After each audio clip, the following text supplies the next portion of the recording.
Pemirsa, setiap menjelang hari raya pasti terjadi lonjakan mobilitas warga. Pemerintah pun rutin menggelar beragam operasi untuk memastikan perjalanan aman dan nyaman. Kecelakaan maut bus PO Cahaya Trans di Tol Krapyak, Jawa Tengah adalah pelajaran agar lembaga terkait selalu melakukan pengawasan terhadap operator angkutan umum.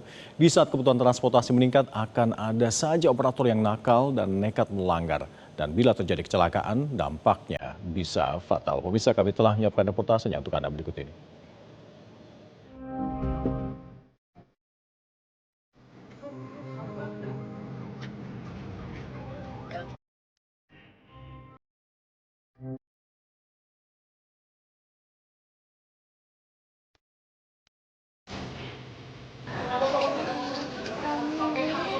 Isak tangis mengiringi pemakaman dua korban kecelakaan maut di Tol Krapyak, Semarang. Sugimo dan anaknya Anis Munandar, warga Dukuh Gotakan, Desa Banyudono, Kabupaten Boyolali, tewas dalam kecelakaan.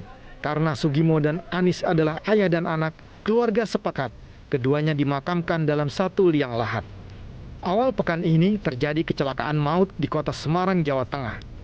16 penumpang meninggal dunia akibat sebuah bus penumpang PO Cahaya Trans yang diduga melaju dengan kecepatan tinggi ketika melintas di ruas simpang susun Tol Krapyak, Kota Semarang, menabrak pembatas jalan, lalu terguling.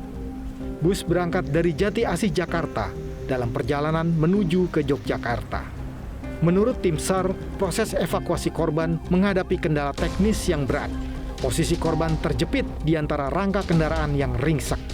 Akses evakuasi pun terhambat oleh sebaran pecahan kaca serta pergeseran struktur badan bus akibat benturan keras. KNKT telah melakukan investigasi lapangan untuk mengurai rangkaian peristiwa.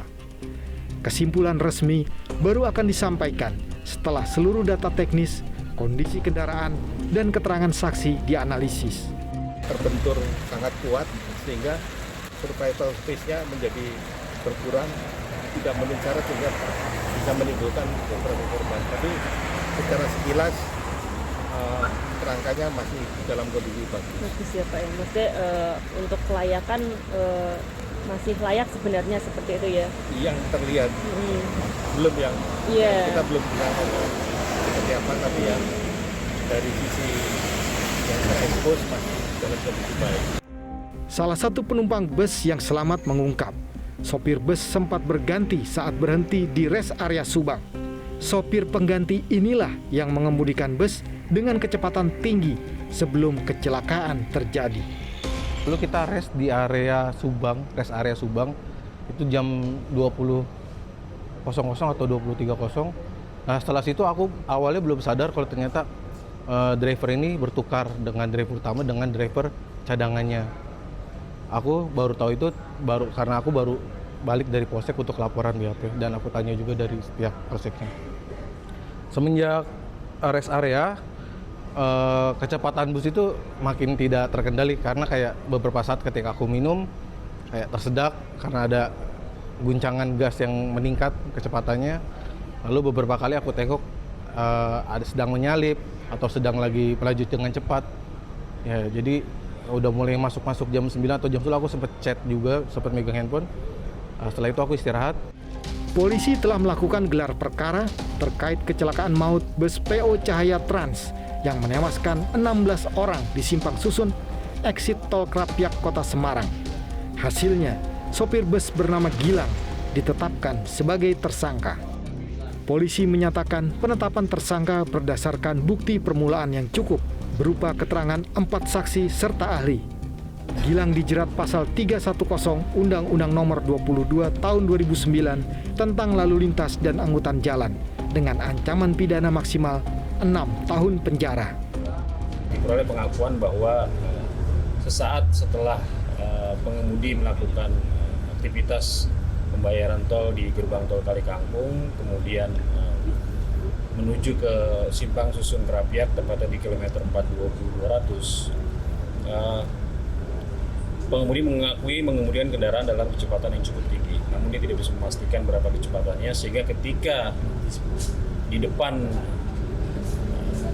terdapat tikungan yang cukup menurun, supir tersebut kaget lalu berupaya untuk melakukan manuver dengan membanting setir ke kiri, namun posisi kendaraan sudah terlanjur berada di posisi kanan sehingga terjadi out of control dan menyebabkan kendaraan bus tersebut terbalik dan membentur dinding beton yang ada di sisi kanan jalan tol tersebut. Pengakuan dari sopir bus tersebut yang bersangkutan tidak sempat mengerem.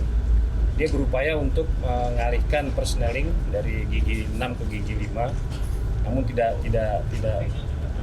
sampai, tidak keburu, sehingga yang bersangkutan mengambil manuver selanjutnya itu membanting setir ke arah kiri, namun kendaraan sudah terlanjur oleng ke sisi sebelah kanan.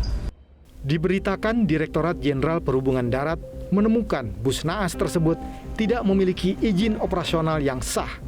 Nama kendaraan juga tidak tercatat dalam aplikasi Mitra Darat sebagai angkutan pariwisata maupun angkutan antar kota antar provinsi. Data Blue E menunjukkan bus terakhir menjalani uji berkala pada 3 Juli 2025. Namun, rem cek pada 9 Desember 2025 menyatakan kendaraan tersebut tidak layak jalan dan dilarang beroperasi. Namun faktanya, bus nahas itu mengangkut penumpang dari Jati Asih menuju Yogyakarta. Yang jadi pertanyaan, mengapa bus naas itu tidak langsung dikandangkan?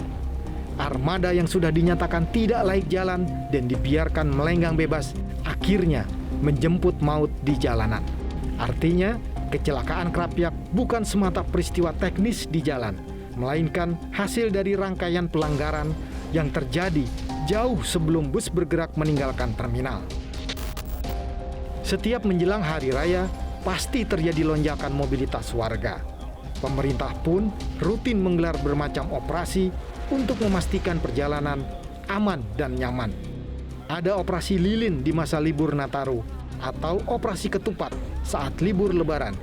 Ribuan aparat dikerahkan, pejabat tinggi banyak turun ke lapangan. Saya ingatkan kepada para pengemudi khususnya agar tidak memaksakan diri pada saat membawa penumpang, dan kecepatannya tolong dijaga sesuai dengan aturan yang ada. Disiapkan juga pengemudi pengganti sehingga pada saat lelah bisa saling bergantian, dan yang paling utama jaga keselamatan penumpang. Di saat kebutuhan transportasi meningkat, akan ada saja operator nakal yang nekat melanggar. Pengelola Terminal Lebak Bulus Jakarta misalnya menemukan 24 bus tidak layak jalan untuk angkutan Natal dan Tahun Baru. Temuan ini berdasarkan hasil inspeksi kelaikan kendaraan oleh UPPKB Jagakarsa. Pelanggaran meliputi ban yang gundul hingga ketiadaan palu pemecah kaca. Menjelang puncak musim liburan, pemerintah seharusnya menutup celah pelanggaran, setidaknya mencegah peluang operator nakal untuk beroperasi di luar radar pengawasan. Pemerintah, baik Kementerian Perhubungan maupun polisi, harus transparan. Mekanisme yang telah disiapkan harus dijalankan untuk memastikan kendaraan serta sopir yang mengendalikan kemudi benar-benar memenuhi standar kelayakan. Jelajahi cara baru mendapatkan informasi. Download Metro TV Extend sekarang.